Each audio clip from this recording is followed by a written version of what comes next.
When we hear the word restrictive covenants, we sometimes think, ugh, what are we restricted to now? Who wants to be restricted in any way from doing what they want to do with their own property?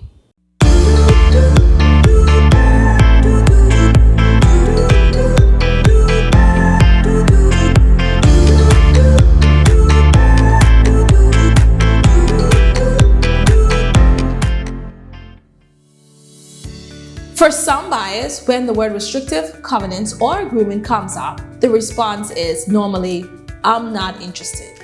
Living in a community with restrictions may not be for everyone, but don't rule it out just yet. These restrictions may be negative in nature, but provide security and help to maintain the value of your property. Restrictive agreements or covenants can be found in condo developments, gated communities, and even some residential subdivisions. All restrictions are not the same in every development, so it is best to check and view everyone on its own merit before ruling it out. Let me give you two quick examples of a restriction that may be in a subdivision or a gated community. The first example. Once construction begins on a parcel, construction must be completed within 24 months. Looking at this, you may not want to be restricted as to the time frame that it takes you to build.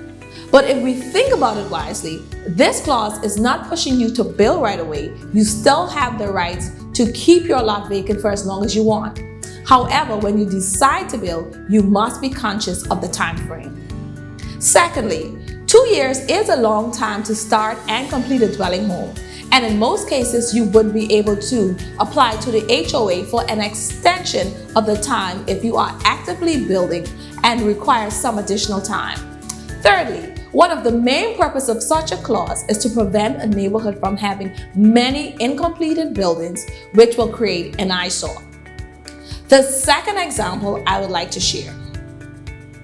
In many of these communities with restrictive agreements, there is a fee associated with it. You should understand these fees before deciding against them completely.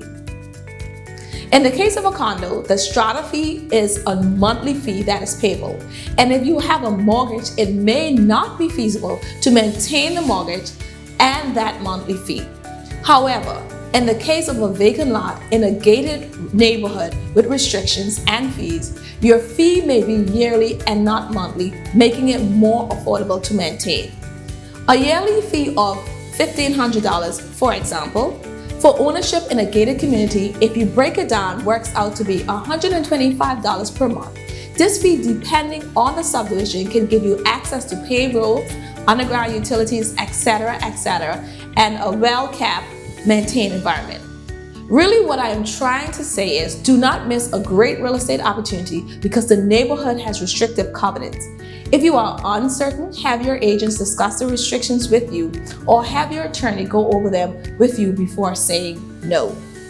For more insightful real estate tips, continue to check my Facebook page, Real Estate with Vernica Delancey, and my YouTube channel, Vernica Delancey. Please share it with your friends as well. Thank you for listening. This information is provided for general educational purposes only.